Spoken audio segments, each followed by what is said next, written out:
Muy buenos días, seguidores del periódico El Titular. Un gusto saludarlos en vivo y en directo desde la ciudad de Santa Cruz de la Sierra para Bolivia y el mundo. Les habla Vidal Dorado en esta jornada de martes 16 de diciembre del año 2025. Nuestro invitado del día de hoy, el doctor Jaime Santa Cruz Caballero. Doctor, buenos días, un gusto siempre recibirlo. ¿Cómo está, Vidal? Muchas gracias por invitarme, un placer. En un día lluvioso. Un día lluvioso, raro en esta época, pero bueno, a veces se necesita la lluvia. ¿Sigue viviendo adelante del puente o...? No, ya no vivo en el Urubó, vivo ahora en la zona norte, así que un poco más seguro y bueno, y un poco más cómodo estamos allá.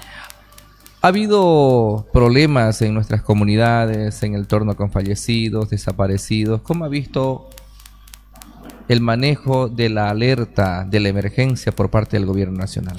Bueno, eso se hace siempre a último momento. Yo no sé si es programado para sacar plata, recursos de emergencia, pero todo pues tiene que tener su mantenimiento. Yo recuerdo que hace muchos años fui presidente del comité impulsor de los defensivos del Río Grande. Entonces me di cuenta y aprendí de que los defensivos nunca se los mantiene, existe un presupuesto para eso, tanto los municipios como la gobernación nunca los mantienen. Entonces esto es consecuencia de que tiene que haber un mantenimiento de los defensivos, de los puentes incluso, que algunos se han caído en otros departamentos, porque hay que conservarlos, hay que mantenerlos, hay que prever todo este tipo de desastres naturales que pueden venir, y eso es lo que pasa. Pues entonces nos pilla, empiezan a deforestar, no se cumple la ley de no cortar la arborización cerca de los ríos, mantener, digamos, los pilotes que tienen que haber para eso, los defensivos que tienen que mantenerse. Entonces se crea esta incertidumbre y empieza a producir este tipo de desastres que ojalá con el debilitamiento y la humedad que ha producido estas lluvias no se presenten nuevas lluvias, y eso sería desastroso. El trabajo del presidente Rodrigo Paz Pereira y del gobernador, que se los ha visto trabajando juntos estos días, ha sido oportuna, eficiente. Bueno, ellos han ido, pues, ¿no? Como figuras políticas han ido a los lugares mostrando un poco de preocupación o un punto de vista político. Lo que la gente quiere son recursos, ¿no? Recursos para la atención. Lo que he visto fuertemente es la parte solidaria de la parte médica, la parte social, de instituciones que han ido a apoyar con vituallas, con medicamentos, con apoyo médico, con otro tipo de apoyo a los lugares de desastres naturales. Pero esto es con presupuesto, tiene que haber un presupuesto de sección y de emergencia para que se pueda atender todo este tipo de desastres. Incluso han habido muertos y en lugares que anteriormente no existían desastres. Entonces se prevé de que va a ser más frecuente este tipo de desastre en los municipios, en los pueblos, en las comunidades, y eso es lo que hay que tener, hay que ya mirarlo desde el punto de vista serio. Existe una dirección departamental de cuenca, dirección y nacional de manejo de cuenca, y eso es lo que se tiene que hacer. Escuchaba yo al presidente Rodrigo Paz, por ejemplo, decir: no podemos atender oportunamente, los helicópteros están sin funcionar, no sirven, les faltan repuestos, y culpa del anterior gobierno. ¿Cómo entendemos ese mensaje político en medio de la emergencia? Lo entendemos como un mensaje político porque anteriormente cuando asume el expresidente Evo Morales solo existía un helicóptero, se le dejó un solo helicóptero monomotor antiguo. Entonces, y él ha comprado 25 helicópteros. Bueno, eso ya son gestiones, pues si tú entras a una gestión nueva y nombras un ministro de defensa y tienes un presupuesto que te han dejado presupuestado o tú has presupuestado, tienes que ver todo este tipo de opciones, ¿no? De mejorar tanto las movilidades, toda la parte logística, incluye ahí también la parte de los helicópteros. Entonces, lo que hay que buscar no es la crítica hacia atrás, lo que hay que buscar son soluciones, digamos, ¿no? Para que estas aeronaves puedan volar. Entonces, de eso se trata, pues para eso son los ministros, los viceministros, los directores que tienen competencia en estas áreas. El Ministerio de Defensa tiene también la parte de desastres naturales y ellos tienen un presupuesto. Entonces eso tienen que mirar, y a veces se tiene que atender cosas de emergencia y a veces se tienen que atender cosas que regularmente se pueden prevenir. Yo recuerdo que hace muchos años también hubo un desastre, pero las gestiones que se hizo directamente fue apoyo de Brasil, apoyo de Argentina, apoyo de Venezuela, y se suplieron todo este tipo, pero desastres grandes. No sé si usted se acuerda del Río Grande cuando causó pérdida de millones de dólares, y también los incendios forestales. Entonces el apoyo internacional, yo pienso de que debería haber un poco más de gestión. Yo te entiendo también de que están recién un mes, pero hay que buscarle soluciones, porque ya no es responsabilidad del otro gobierno, es responsabilidad del gobierno actual. El vicepresidente Edman Lara se lo ha visto de bota, metiéndose al barro, tratando de ayudar con su propia fuerza a los comunarios. ¿Cómo lo ve eso? Bueno, son acciones políticas, pues lo mismo hacía Evo Morales, me acuerdo, con su mochila, estaba apagando incendios en la Chiquitanía, lo mismo hacía Rubén también. Entonces son acciones políticas, ¿no? Son acciones políticas que asumen en ese momento de zozobra y desesperación de las personas, pero sí se demuestra que hay una inquietud, de que existe, que hay una preocupación por esta gente pobre, y eso es lo que hay que hacer, no mirar ese momento inmediato, sino que veamos los resultados, no, que no quede en visita, sino que quede en gestión, de que se le va a mejorar, y el Estado tiene la posibilidad, a través de las contrapartes que se puedan generar, y también con el recurso que tienen las gobernaciones, los municipios, de poder reconstruir y de poder favorecer a la población. En el caso de los defensivos de la cuenca del río Piraí, por ejemplo, en el caso de la deforestación, mucho se le está culpando a la gobernación de Santa Cruz, concretamente al gobernador. ¿Qué responsabilidad tiene el gobernador de Santa Cruz sobre el tema de los defensivos, por ejemplo? Pues todos tienen responsabilidad. Anteriormente existía la FAO, un organismo internacional que se encargaba de asesorar, de educar, de planificar este tipo de cosas con presupuestos extranjeros, y la FAO se ha retirado de Bolivia. Entonces, y la gobernación tiene pues la capacidad para eso. El plan de uso de suelo no se cumple en ninguna parte, que es el que tiene que ver desde el río hasta cierta distancia, de que se preserven cierto tipo de arborizaciones, cierto tipo de condiciones. Entonces no se cumple. Entonces la gobernación, como los municipios, son responsable de este suceso, y lógicamente ya tiene que haber, porque no existe un metro cuadrado que no sea municipalizado. Entonces ya el gobierno apoyará cuando las capacidades del municipio y de la gobernación no pueden suplir estas necesidades, y ya es el apoyo del gobierno nacional. Y si sobrepasa también esto, porque pueden haber otro tipo de desastre que generalmente no hay en Bolivia, y ya vienen los organismos internacionales. Bueno, le preguntaba esto por la emergencia que se está viviendo, ya lo decía usted, seguramente van a tener que seguir trabajando juntos, el presidente, el gobernador, aunque lo vemos al vicepresidente por su lado, ¿no? Porque hay lluvias y se anuncian otro tipo de desastres naturales. Sería bueno tomar previsiones en ese sentido. En el tema político, doctor Jaime Santa Cruz, la semana pasada fue marcada por el arresto de Luis Arce Catacora. Ahora ya se conoce que está encarcelado. ¿Cómo ha visto usted esa noticia? Bueno, yo tengo dos opiniones referente a eso. Primero, de la manera con que ha sido arrestado, detenido, aprehendido, que es la palabra correcta, y ahora ha sido derivado a un centro penitenciario, no ha sido la correcta, porque no se lo ha citado, no se lo ha notificado para que él pueda declarar, más siendo un exmandatario de Estado. Entonces, incluso había una predisposición de él y de otros ministros de poder, estaban a la orden, digamos, de poder someterse a cualquier tipo de investigación. E incluso existe una ley que este gobierno saliente normó y publicó, de que 3 meses no pueden salir ellos del país. Entonces pienso que ha sido una exageración en cuanto al tema del procedimiento que se realizó. Eso no quiere decir de que no exista culpabilidad. Yo pienso que cuando se violan los derechos de las personas, entonces el procedimiento jurídicamente puede ser más bien adverso a la intención de hacer justicia.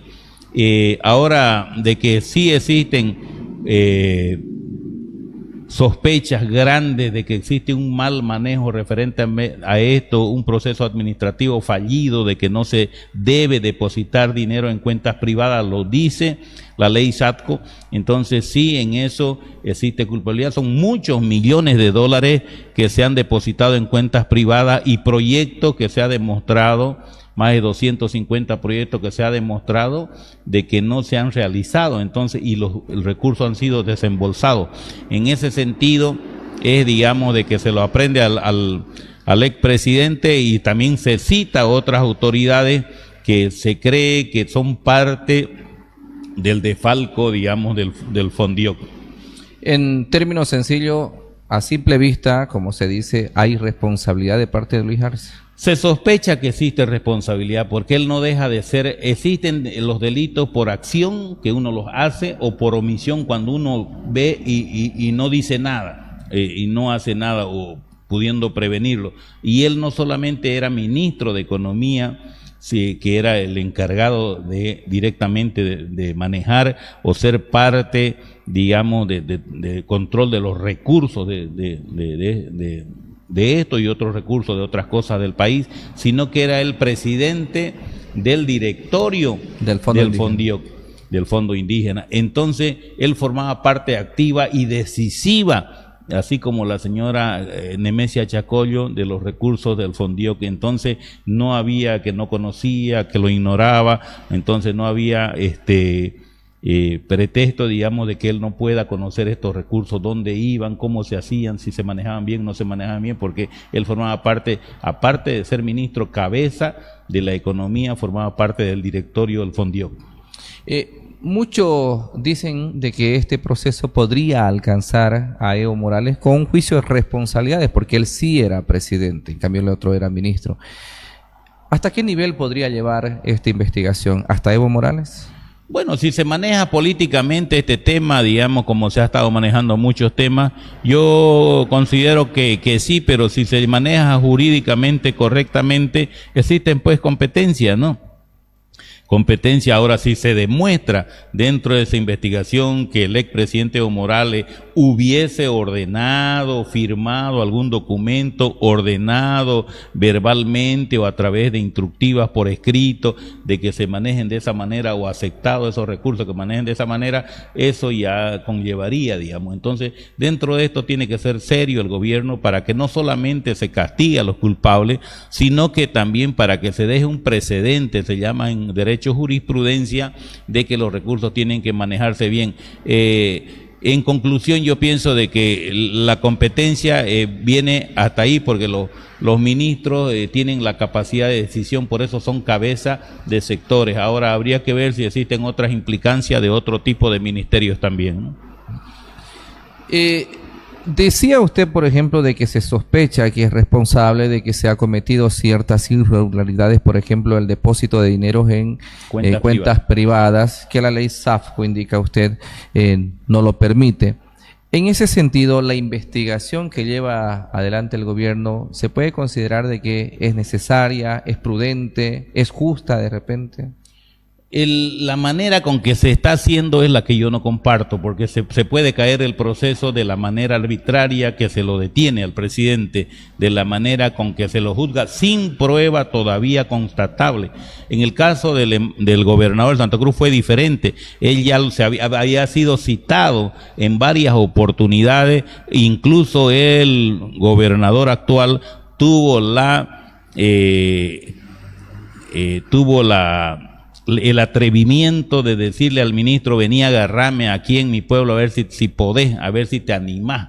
Entonces ya había notificaciones que ignoró dentro de lo que son las citaciones fiscales y de la ley. En el caso del expresidente, que yo no comparto con él, que ha sido una gestión pésima por muchas cosas, no comparto su política, pero ha habido, yo creo que un exceso o un abuso de autoridad. En el marco del tema de transparencia, doctor Jaime de Santa Cruz, el presidente ya presentó la Comisión de la Verdad para investigar casos de corrupción en gobiernos anteriores, fundamentalmente en YPFB. ¿Cómo ve usted esta Comisión de la Verdad? Bueno, son acciones que se tienen, existen por ley organismos para eso, existe Ministerio de Transparencia, Viceministerio de Transparencia, existen dentro de las instituciones establecidas del Estado representantes que no responden a esas empresas, responden a transparencia, entonces existe un control de acuerdo a la norma bien estricto, entonces comisiones, no sé si comisiones o son show, pero existen ya entidades competentes para hacer este tipo de investigaciones, incluso si se tiene ya algunos recaudos, la Contraloría de Oficio también, si ve algún tipo de irregularidades, ella tiene la capacidad de poder ingerir e intervenir. Cuando habla usted de la posibilidad de un show por parte del gobierno nacional, ¿tiene que ver con lo político? ¿Por qué? ¿Por qué el gobierno armaría un show con estos casos, por ejemplo, de corrupción, del fondo indígena, la aprehensión de Luis Arce Catacora? ¿Para qué?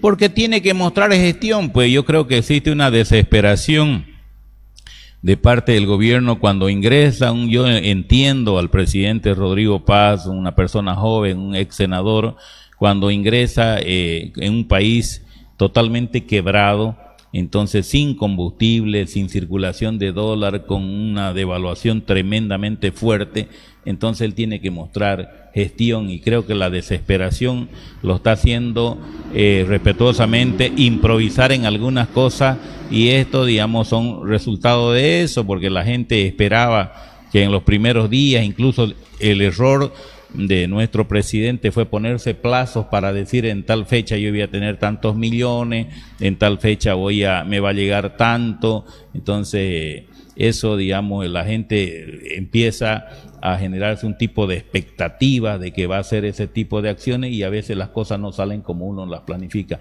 En política 2 más 2 no es 4. Ha dicho usted el error ha sido ponerse plazos, por ejemplo. Así es. Además de ese error, doctor Jaime Santa Cruz, hasta ahora, por ejemplo, ¿qué ha cambiado, qué ha mejorado? Pues nada, no se han, a ver, las cosas que se tenían que aprobar, no sé si es por prudencia o todo, no se tiene un buen diagnóstico. Primero se habla de que faltan tantos millones, 13.000 millones, no sé si la información es correcta, pero hasta ahora, digamos, solamente se han aprobado 3 decretos que no han beneficiado más que al 1 o 2% de la población. Entonces la gente está esperando acciones, digamos, que se prometió en la campaña. Creo que fueron 14 puntos básicos importantes que prometió nuestro presidente y eso es lo que la población está esperando para que, digamos, se sienta un poco más holgada, un poco más tranquila, un poco más sosegada y darle los tiempos que el presidente necesita. Una gran medida que la gente espera y se anuncia, por ahí ya se filtró la información, es que la subvención de los combustibles podría ser suspendida entre Navidad y Año Nuevo, aprovechando las fiestas en que la gente está más entretenida, digamos. ¿Se podría aplicar esta medida ya? Mire, yo lo que conozco es de que no tiene mucha fuerza el gobierno, y lo digo con el mayor de los respetos, donde en realidad hacer una medida de esa naturaleza sería lapidario para el gobierno. Lapidario en el sentido de que la población todavía no ha sentido el asumir un gobierno que le solucione ciertos temas, no se está estabilizando como se esperaba que así sea, y hacer este tipo de medidas sería muy riesgoso para el gobierno, sería muy riesgoso. Otros decían que lo asuman en el momento que existía el déficit de combustible, pero el rato que se toque el tema de subvención sería muy peligroso. Tengo entendido que organismos internacionales le han sugerido de que recién en marzo se toque el tema de la subvención. Tal vez con mayor prudencia, ¿no? Y que sea de manera gradual. No se olvide usted la gestión del expresidente Evo Morales cuando hicieron ese tipo de querer nivelar y casi lo tumban al gobierno. Entonces, por eso le digo, porque de ahí se genera una cadena, un tsunami de acciones y de devaluaciones y de descontrol económico, y eso sería muy muy preocupante en el país. ¿Es necesario levantar la subvención de los combustibles? Yo pienso que sí, yo pienso de que sí, porque no han habido ciclos exploratorios. Los ciclos exploratorios no se sabe exactamente cuántas reservas probadas, probables o posibles tenemos. Las certificadoras mundiales se han retirado hace tiempo que no se las consulta, entonces, y eso va a tardar mucho tiempo en saber qué es lo que tenemos o qué resultados podemos tener. Digamos, los estudios de las placas tectónicas que se tienen, los estudios tanto en Tarija como también en el Beni y parte de Santa Cruz, indican de que sí tenemos reservorios de petróleo, pero no han habido los siglos y no ha habido la política atractiva de traer recursos de otros países. La ley financiera que ya se habló, que se la tiene que cambiar, no se la cambia. Entonces no existe la capacidad de poder producir nuestros propios hidrocarburos para mantener nuestra matriz energética que todavía gira en base, digamos, al petróleo, ¿no? Perfecto. Tal vez sea parte del cálculo político también, esperando o conteniendo la fecha de las elecciones municipales y de gobernadores. No se olvide que el gobierno también va a jugar de repente un rol protagónico con candidatos, ¿no? Seguro que sí, porque si el gobierno no tiene control de los municipios, de las gobernaciones, no podría hacer gestión política. De nada te sirve tenerlo el gobierno, el ejecutivo, el legislativo, si no tenés dónde hacer tus políticas sociales, tus políticas económicas. Eso es a través de los municipios, y para tener eso y tenés que tener la lealtad de los municipios y de las gobernaciones, tenés que tener gente tuya. Entonces el tiempo ha sido muy corto, y si no existe ese control, entonces tendrías que trabajar con gente que no es de tu confianza. Perfecto. Doctor Jaime Santa Cruz, ¿cómo ha visto el tablero político en Santa Cruz para la alcaldía, para la gobernación? Nosotros, por ejemplo, hemos realizado un experimento, una consulta a la población este pasado fin de semana, que sería la segunda. Lo hicimos primero en la zona urbana, Plan 3000, Villa Primero de Mayo, viendo la percepción que tenía la gente sobre los candidatos, ¿no? Hasta el momento se puede decir que en la ciudad capital hay gran apoyo a Camacho. La gente ve su lucha, pero también cuestiona la falta de gestión. La falta de gestión porque también estuvo preso, hay que comprender aquello. Pero en caso de una segunda vuelta entre Camacho y Otto Ritter, la gente la piensa. ¿Cómo ve estos dos candidatos, Camacho y Otto Ritter, con la posibilidad de ir a una segunda vuelta? A ver, yo tengo mi apreciación muy particular referente a estas dos figuras importantes, porque existen otras figuras emergentes también que no son muy conocidas y que podrían ser protagonistas, depende de la campaña, aun cuando la campaña es muy corta. Yo pienso que Camacho ya dio lo que tenía que dar. Por más que haya estado detenido, ya se demostró de que en el tiempo poco que estuvo y en este tiempo que está, solamente ha sido un gasto de recursos que se le ha designado del gobierno nacional. Entonces ya Camacho dio lo que tenía que dar. Entonces no es un buen administrador, y lo digo con mucho respeto. Ahora, la figura de Otto Ritter me parece interesante, un hombre que ha estado aportando durante mucho tiempo en los dos espacios políticos que ha estado. Ha sido un tipo protagonista, si bien no ha resaltado en el tema de gestión, porque no estaba en el gobierno municipal cuando ha sido el concejal, pero sus aportes en la sociedad han sido fundamentales, no solamente en el contexto departamental, sino también nacional, y es una persona seria que podría ser una alternativa importante para Santa Cruz. Así que pienso yo y si me dieran a escoger a mí, lo digo con el respeto de la población, yo votaría por Otto Ritter.